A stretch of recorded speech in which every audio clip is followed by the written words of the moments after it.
Estoy muy honrado por poder participar en este magnífico Congreso Internacional y de conocer esta bella Universidad de La Sabana, que me ha dejado muy gratamente impresionado. En el verano de 1958, apenas un año después de haber defendido su estudio sobre Buenaventura, el joven teólogo Joseph Ratzinger recibió una invitación soñada para ocupar la cátedra de Teología Fundamental en la Universidad de Bonn, misma que su maestro, Gottlieb Söhngen, director de sus dos tesis, había deseado siempre, pero las circunstancias de aquellos años le habían impedido alcanzar. Como era de esperarse, Ratzinger aceptó la invitación y preparó con esmero una lección inaugural, que ya mencionaba el decano. Y esta lección inaugural, presentada en el 24 de junio de 1959 a un público entusiasmado por escuchar al nuevo catedrático, tenía como tema precisamente el Dios de la fe y el Dios de los filósofos. La audiencia escuchó atentamente ese día que el nombre de Yahvé, Ens hace el que es, el nombre de Yahvé garantiza la unidad de escritura y filosofía. La audiencia escuchó también, cito, que la verdadera filosofía y la verdad filosófica, más bien, pertenece en cierto sentido constitutivamente a la fe cristiana, y que gracias a esta apropiación de la filosofía, el cristianismo podría asumir su compromiso misionero de anunciarse como la religión verdadera con un alcance universal. Sin el servicio que le presta la filosofía, cito a Ratzinger, la verdadera exigencia de la fe cristiana no puede hacerse visible en su magnitud y seriedad. Pues solo a través del lenguaje de la razón se puede expresar una verdad que pretende ser ontológica, universal y racional. Ya he tenido la oportunidad de publicar en esta revista un estudio sobre la lección inaugural de Bonn y la comprensión de la filosofía, mismo que con mucho gusto puedo compartirles. En esta ocasión me voy a enfocar específicamente a cómo trata Ratzinger este tema de la apropiación de la filosofía en aquella obra Pueblo y Casa de Dios, en la doctrina de San Agustín sobre la Iglesia. Este texto, el de Agustín, es especialmente atractivo porque fue el primer libro publicado por el joven teólogo Joseph Ratzinger. Por eso nos ofrece una visibilidad nítida de los bloques fundacionales de su pensamiento, que permanecerán constantes a lo largo de su trayectoria larga académica. Irá desarrollándose esa trayectoria, pero nunca irá Ratzinger en contra de sí mismo. No veremos un cambio abrupto, dramático, un antes y un después o algo así, sino que lo que vemos ya establecido como raíz en su tesis de Agustín y en su tesis como Buenaventura será como un pequeño arbolito que irá creciendo, pero mantiene una unidad estable a lo largo de su vida.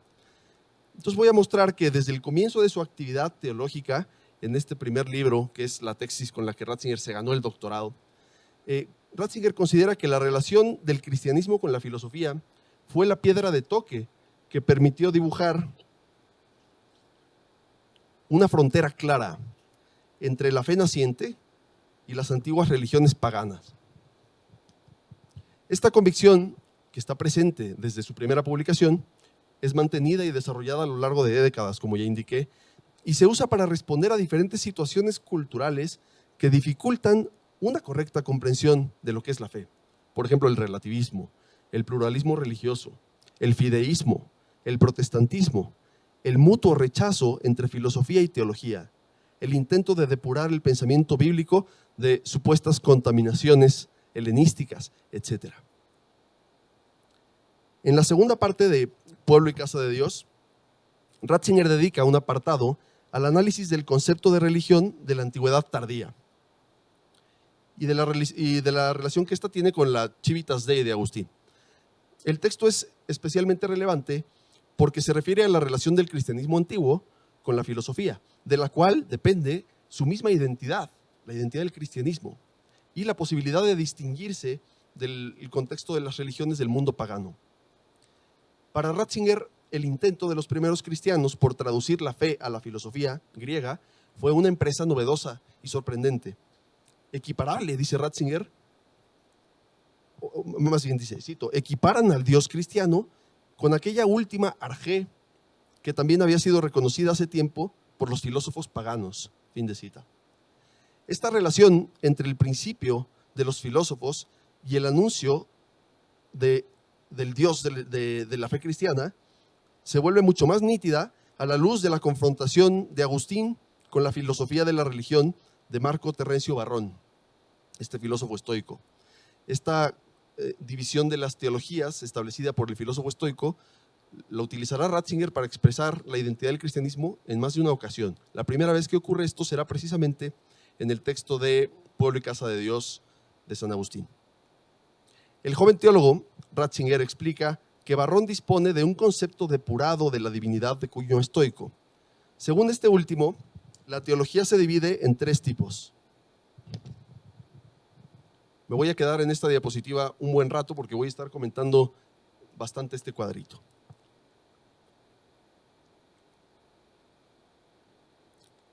La teología se divide pues en tres tipos: teología mítica, teología naturalis y teología civilis. Entendiendo por teología la ratio quae Dei diis explicatur, es decir, la correspondiente comprensión del sentido de lo divino. Para comprender mejor esta división, Ratzinger sugiere examinar más de cerca lo que hay detrás de ella. Esto es, hay tres grupos de teólogos, tres lugares que corresponden a cada tipo de teología respectivamente y tres contenidos teológicos distintos. El teólogo, el lugar y el contenido determinan el tipo de teología. Sobre las diferentes teologías, dice Varrón, se llama mítica la que usan especialmente los poetas, física la que usan los filósofos, civil la que usa el pueblo. La segunda diferenciación se refiere al lugar que se le asigna a la teología correspondiente. A la teología mítica le corresponde el teatro, a la teología estatal, la ciudad, y a la teología natural, el cosmos. En esta división basada en espacios, Ratzinger observa una desarmonía, pues los dos lugares de la teología mítica y de la teología estatal, es decir, el teatro y la ciudad, están determinados con base en el hombre que practica la religión, mientras que el lugar de la teología natural, el cosmos, se determina a partir de la divinidad de la que habla el teólogo. La tercera distinción se refiere al contenido de las tres teologías. La teología mítica tiene por contenido las fábulas divinas, variopintas y con frecuencia altamente indignas de la divinidad, dice Ratzinger. La teología estatal tiene por contenido el culto público. Y finalmente la teología natural responde a la pregunta, ¿qué son los dioses? Si están hechos de fuego, como opina Heráclito, o de números, como opina Pitágoras, o de átomos, como opina Epicuro.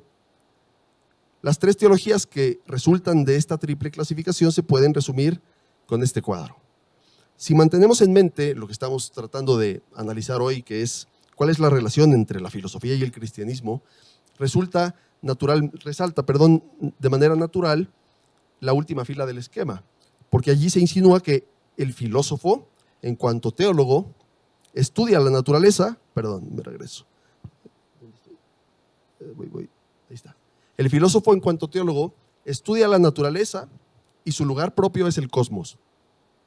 Para comprender correctamente lo que esto significa, es necesario reconocer una última distinción, pues de ella depende, según Ratzinger, lo realmente diferencial de esta triple división. Cito, la teología naturalis tiene que ver con la natura deorum, pero las otras dos teologiae con los divina institutio hominum. Es decir, en otras palabras, aquella se refiere a la naturaleza de los dioses, la teología natural. Si están hechos de fuego, de números, de átomos, etc. Mientras que estas últimas se refieren a lo que es producto del hombre, las fábulas y los cultos, el teatro, la ciudad. En definitiva, piensa Ratzinger, todas las diferencias se reducen a metafísica teológica, por un lado, del lado de la teología naturalis, y religión y culto, por otro lado. En la visión de Varrón, tal como la presenta Ratzinger, por supuesto, la teología natural y la religión no tienen nada que ver. Más bien funcionan como realidades autónomas, separadas. Por un lado está la filosofía y el estudio de la naturaleza y por otro lado está la religión. Esto hace, por ejemplo, que para Aristóteles no haya sido problemático reconocer la legitimidad de la religión de la polis, el culto a Apolo, a Atenea, etc. Y por otro lado hablar filosóficamente del noesis noesios, el primer motor, el pensamiento del pensamiento. Un dios filosófico que no tiene nada que ver con los dioses de las religiones. Se mueve religión y filosofía en planos distintos. Cito, la teología civil no tiene, en último término, ningún Dios, sino solo religión. La teología natural no tiene religión, sino solo una divinidad. Fin de cita. Esto puede aclararse si volvemos a considerar el hecho de que, por sorprendente que parezca, a los cristianos de los primeros siglos se les acusara de ateísmo. Ateísmo en este contexto significaba la negativa de dar culto a los dioses de la vida pública de la ciudad. Voy a usar mejor este micrófono porque no me voy a mover de aquí y así tengo más libertad con estas hojas. Ahí está.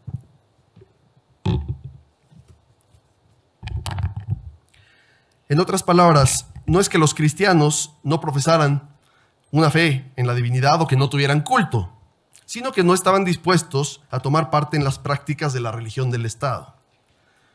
Esta separación tajante entre filosofía, o si se quiere, metafísica teológica, y religión, por otro lado, se debía a que la situación con la que Varrón se encontró, este filósofo estoico, presentaba una religión completamente no filosófica, creada a partir de las ideas de los poetas y de la fantasía literaria del pueblo, abundantemente saciada con obscenidades y elementos absurdos de todo tipo, dice Ratzinger.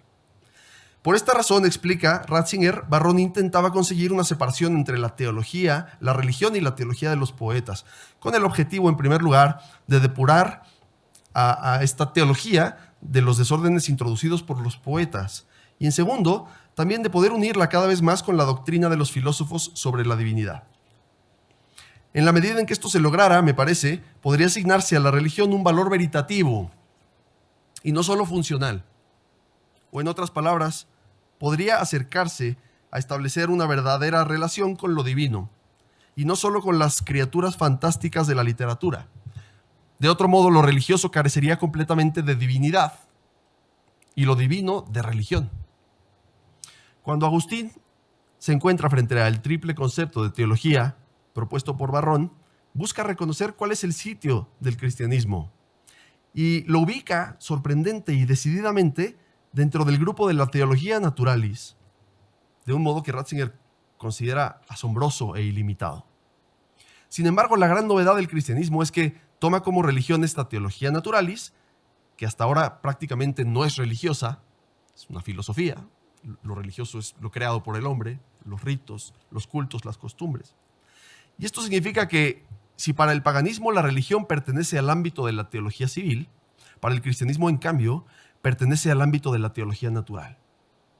No obstante, la teología natural no se entiende exactamente igual que antes, porque para el cristianismo su contenido supera el espacio de la pura física.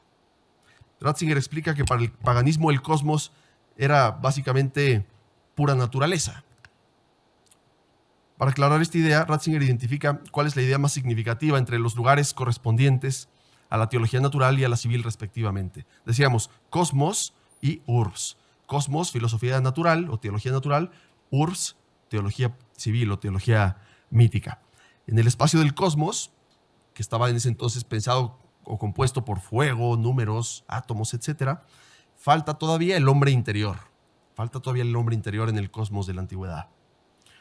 Es un lugar de pura física, con la que no se puede establecer un culto sin añadirle la mezcla de las teologías míticas y civiles. Estas teologías, las míticas y las civiles, al referirse a lo hecho por el hombre, portan la parte humana que posibilita una estructura religiosa. Pero, en esa medida, también lo divino, que es independiente del hombre, se contamina y se pierde, se convierte en algo de fábulas y de inventos humanos, podríamos decir. En el espacio de la urbs, el theatrum, mito, culto, rito, fábulas, religión, falta Dios, falta el Dios del cosmos. Porque se trata llanamente de realidades ficticias que no tienen realidad natural. Si un Dios es producto de una institución humana, no es un Dios en absoluto. Estamos ante la gran paradoja en la que reside, para Ratzinger, la expresión quizá más elocuente de la estructura interna de la religión tardopagana. El drama consiste en que parece imposible que haya una...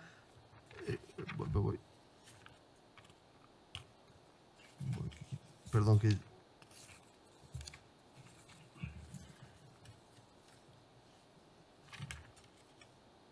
Un segundo que me falta una hoja. Voy a tomar mi... estupendo.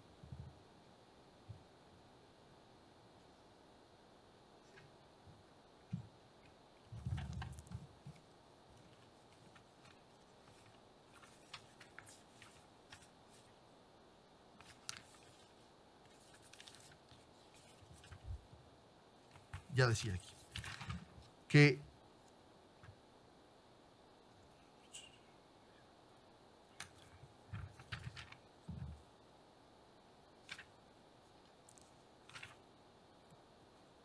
ya.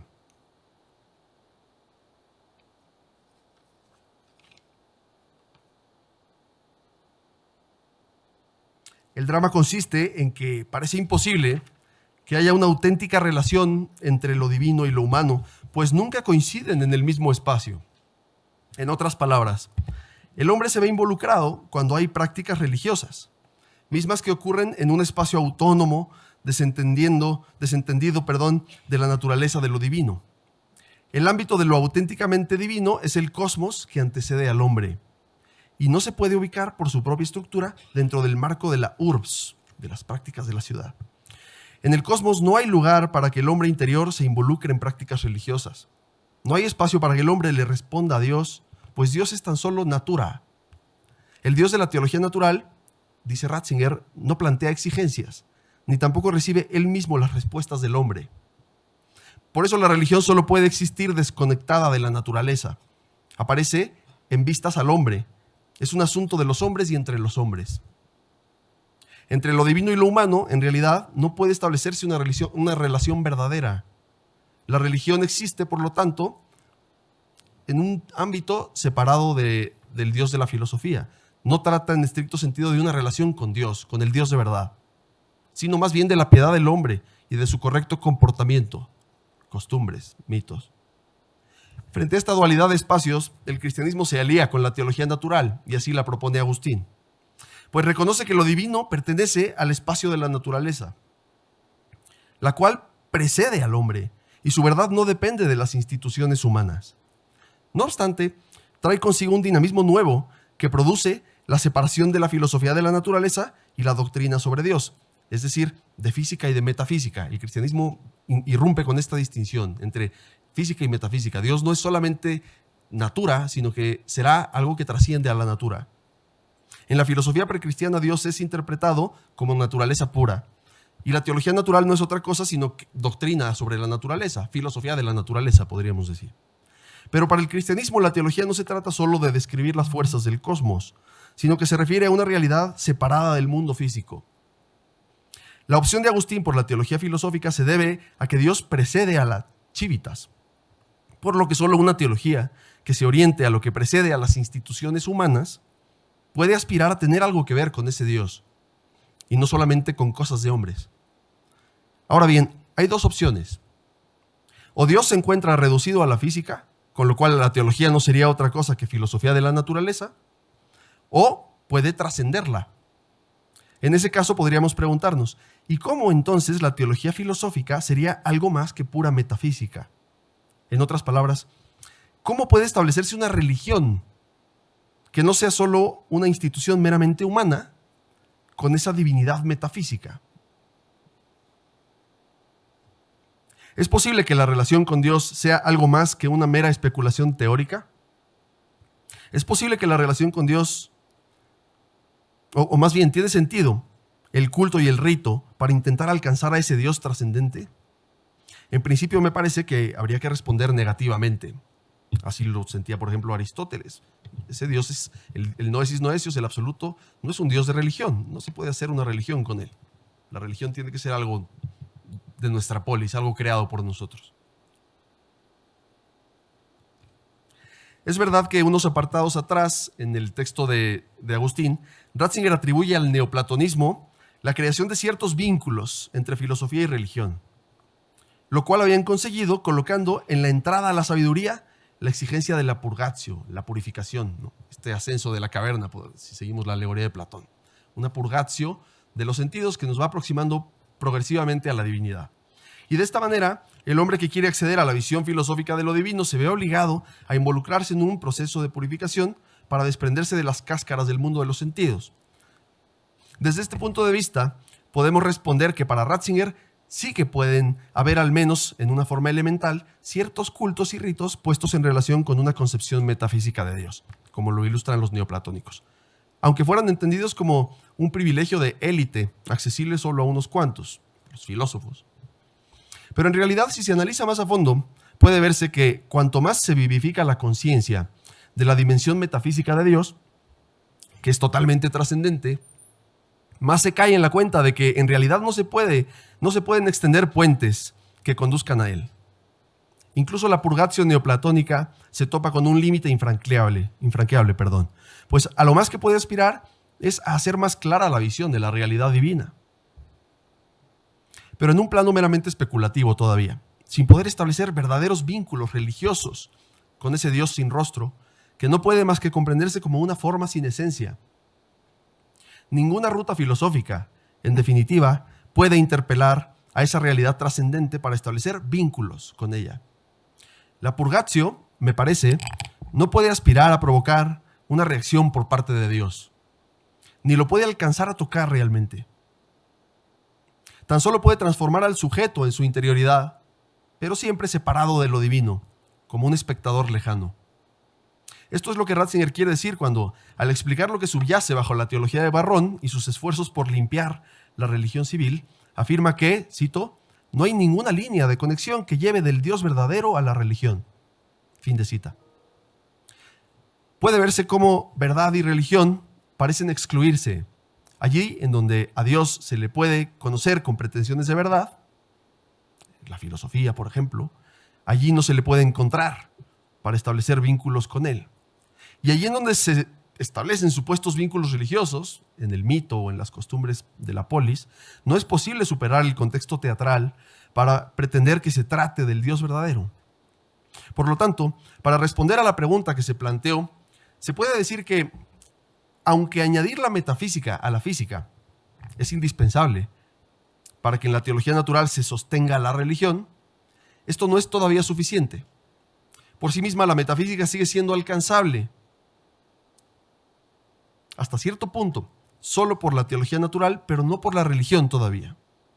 En palabras de Ratzinger, cito, el hecho de que Dios no entre en la historia, sino que sea un Dios puramente metafísico, tiene como consecuencia el que la religión no avance hacia Dios. Fin de cita. Estas palabras nos ofrecen la pista para anticipar cómo será la solución de Agustín. Para Agustín, el Dios de la filosofía, que es un Dios metafísico, ha entrado en este mundo. Aquí ya hay que cambiar de diapositiva. El Dios de la metafísica ha entrado en este mundo. Ha penetrado la historia. Y a partir de este hecho, del hecho de la encarnación, Agustín puede también relacionar la religión con ese Dios. Es decir, puede entenderla como en completa unidad con la metafísica. Nos encontramos otra vez con el tema, que está muy recurrente en la obra de Ratzinger, de la unidad entre historia y metafísica. Ratzinger sugiere que Agustín vio en la filosofía la nota distintiva del cristianismo frente al paganismo. Hasta entonces, como explica Pablo Carlos Siculi, cito, la religión pagana antigua, específicamente la civilis, que se identificaba en cuanto a su contenido con la mítica, era exclusivamente cultural, sin vinculación con la pregunta por el fundamento último del ser y de la verdad, objeto de la teología naturalis, que ocupaba un lugar secundario, de modo tal que filosofía y religión coexistían en forma paralela, sin vinculaciones internas. Hasta aquí Siculi. En medio de este universo pagano, el cristianismo irrumpe con una nueva propuesta acerca de la unión que existe entre el Dios de la filosofía y el Dios de la religión. El Dios de la religión cristiana no se refiere solo a una divinidad de culto sin vínculos con el fundamento último del ser y la verdad, es decir, sin vínculos con el objeto de estudio propio de la filosofía. Y por eso mismo, el Dios de los cristianos no puede presentarse sin credenciales filosóficas. Necesita necesariamente de la teología naturalis. Así lo explica Siculi también, comentando la tesis de Ratzinger.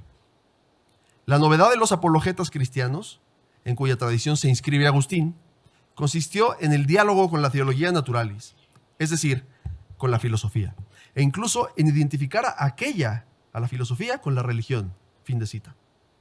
La teología cristiana es un sí radical y sorprendente a la filosofía. Gracias a este sí, el cristianismo se presenta como una religión completamente novedosa, que es capaz de hacerle frente a todo el mundo pagano. Pues al reclamar para sí a la teología filosófica, se anuncia como religión universalmente verdadera, pues se presenta como accesible por medio del lenguaje universal de la razón. La confrontación entre Agustín y Varrón permite ubicar con bastante precisión cuál es el punto de contacto de la nueva forma de entender la relación entre religión y filosofía, entre fe y razón, entre culto y conocimiento, entre historia y metafísica. Se trata de la entrada del Dios verdadero en el espacio de lo humano. Ahora bien, puesto que es el Dios verdadero, precede a las instituciones humanas y coincide con el Dios sobre el que reflexionan los filósofos, cuando contemplan la realidad y la intentan comprender por medio de la razón. Por haber entrado en el espacio de la historia,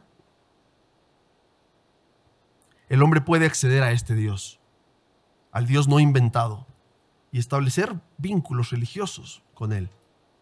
La relación con lo divino supera la teatralidad y añade el valor veritativo que pertenece al ámbito de la filosofía.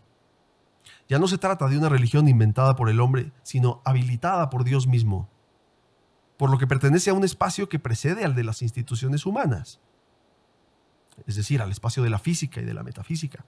Y precisamente por eso se trata también del espacio de lo que es verdadero por naturaleza, de lo que es en sí mismo y no solo de lo hecho por el hombre, por lo que coincide con el espacio de la filosofía. Como se trata también del nuevo espacio de la religión, se produce como una especie de fusión de ámbitos, de modo que religión y filosofía ya no pueden separarse.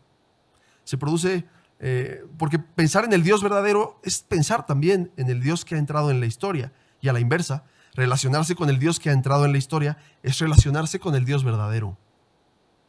Ratzinger considera que era precisamente esta confluencia de metafísica y religión la que a los ojos de sus contemporáneos paganos significaba una renuncia a la religión por parte de los cristianos, y de ahí la acusación de ateísmo, ¿no? Esta nueva religión, la cristiana, que se apropia de la filosofía, podría considerarse una ilustración o un racionalismo de lo religioso. La nueva religión es una religión filosofizada o algo así. También, por cierto, ha habido una interpretación del otro lado. La filosofía ha sido bautizada y la religión filosofizada. Sobre este punto es importante recoger una de las notas más relevantes del texto de Ratzinger. Dice Ratzinger: debo las inspiraciones esenciales de esta concepción a las clases de filosofía de la religión del profesor Söngen. Yo mismo sostengo la importancia del significado tanto filosófico religioso como también teológico fundamental e incluso dogmático de esta cuestión, pues su resultado es que la diferenciación entre el contenido de la fe cristiana y las religiones paganas no depende solo de su vínculo histórico, cuyos déficits resultan por lo demás evidentes cuando se trata, por ejemplo, de protegerla frente a la apoteosis de personajes históricos, pues más bien le corresponde por igual la unidad con lo filosófico, es decir, lo que el profesor Söngen denomina la verdad de doble contrapunto. Bueno, es una cita un poco rebuscada. El tratamiento que se le da a la filosofía en esta tesis sobre Agustín nos permite identificar algunos rasgos sobre la naturaleza de la filosofía. Primero, la filosofía tiene por objeto un contenido objetivamente verdadero, que supera el espacio de lo que ha sido hecho por el hombre.